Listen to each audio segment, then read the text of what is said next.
Hello friends, welcome back to channel महापुरुषों की बातें। प्रश्नोपनिषद के द्वितीय प्रश्न के 7वें श्लोक में ऋषि पिपलाद कहते हैं, इस प्रकार प्राण का महत्व बतलाकर वाणी आदि सब देवता उसकी स्तुति करते हुए कहते हैं, हे प्राण, तू ही प्रजापति है, तू ही गर्भ में विचरने वाला और माता पिता के अनुरूप संतान के रूप में जन्म लेने वाला है। ये सब जीव तुझे ही भेंट समर्पण करते हैं, अर्थात तुम्हारी तृप्ति के लिए ही अन्न आदि का सेवन करते हैं। तू ही अपान आदि सब प्राणों के सहित सबके शरीर में स्थित हो रहा है। प्रश्नोपनिषद के द्वितीय प्रश्न के 8वें श्लोक में ऋषि पिपलाद कहते हैं, वाणी आदि सब देवता प्राण को आगे कहते हैं, हे प्राण, तू ही देवताओं के लिए हवि पहुंचाने वाला उत्तम अग्नि है, पितरों के लिए पहली स्वधा है, ऋषियों के द्वारा अनुभूत सत्य भी तू ही है। प्रश्नोपनिषद के द्वितीय प्रश्न के 8वें श्लोक में ऋषि पिपलाद कहते हैं, वाणी आदि सब देवता प्राण को आगे कहते हैं, हे प्राण, तू सब प्रकार के तेज से संपन्न तीनों लोकों का स्वामी इंद्र है, तू ही प्रलय काल में सबका संहार करने वाला रुद्र है, और तू ही सबकी भली भांति यथा योग्य रक्षा करने वाला है। तू ही अंतरिक्ष में विचरने वाला वायु है, तथा तू ही अग्नि, चंद्र, तारे तथा समस्त ज्योतिर्गणों का स्वामी सूर्य है। प्रश्नोपनिषद के द्वितीय प्रश्न के 10वें श्लोक में ऋषि पिपलाद कहते हैं कि वाणी आदि सब देवता प्राण को आगे कहते हैं, हे प्राण, जब तू मेघ रूप होकर पृथ्वी लोक में सब ओर वर्षा करता है, तब तेरी यह संपूर्ण प्रजा हम लोगों की जीवन निर्वाह के लिए यथेष्ट अन्न उत्पन्न होगा, ऐसी आशा करती हुई आनंद में मग्न हो जाती है। प्रश्नोपनिषद के द्वितीय प्रश्न के 11वें श्लोक में ऋषि पिपलाद कहते हैं, वाणी आदि सब देवता प्राण को आगे कहते हैं, हे प्राण, तू संस्कार रहित होकर भी एकमात्र सर्वश्रेष्ठ ऋषि है।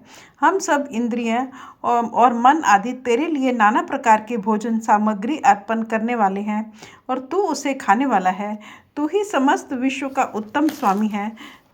हे आकाश में विचरने वाले प्राण, तू ही हमारा पिता है, क्योंकि तुझसे ही हम सब की उत्पत्ति हुई है।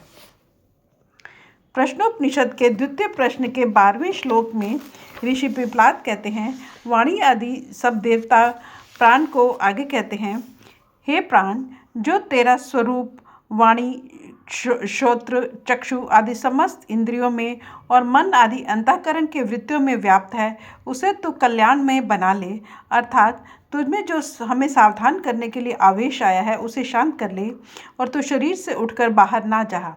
यह हम लोगों की प्रार्थना है। प्रश्नोपनिषद के द्वितीय प्रश्न के 13वें श्लोक में ऋषि पिपलाद कहते हैं, प्रत्यक्ष दिखने वाले इस लोक में जितने भी पदार्थ हैं और जो कुछ स्वर्ग में स्थित हैं, वे सब के सब प्राण के ही अधीन हैं। यह सोचकर वे इंद्रियादि देवगण अंत में प्राण से प्रार्थना करते हैं, हे प्राण, जिस प्रकार माता अपने पुत्रों की रक्षा करती है, उसी प्रकार तू हमारी रक्षा कर, तथा तू हम लोगों को श्री कांति अर्थात कार्य करने की शक्ति और प्रज्ञा प्रदान कर। इस प्रकार भार्गव ऋषि द्वारा पूछे गए 3 प्रश्नों का उत्तर देते हुए महर्षि पिपलाद ने यह बात समझाई कि समस्त प्राणियों के शरीरों को अवकाश देकर बाहर और भीतर से धारण करने वाला आकाश तत्व है। साथ ही इस शरीर के अवयवों की पूर्ति करने वाले वायु, अग्नि, जल और पृथ्वी, ये 4 तत्व हैं। 10 इंद्रियां और अंतःकरण ये इसको प्रकाश देकर क्रियाशील बनाने वाले हैं। इन सब से श्रेष्ठ प्राण है। अतएव प्राण ही वास्तव में इस शरीर को धारण करने वाला है। प्राण के बिना शरीर को धारण करने की शक्ति किसी में नहीं है। अन्य सब इंद्रिय आदि में इसी की शक्ति अनुस्यूत है। इसी की शक्ति पाकर ये शरीर को धारण करते हैं। फ्रेंड्स, इसके साथ ही प्रश्नोपनिषद का द्वितीय प्रश्न समाप्त होता है। Thank you.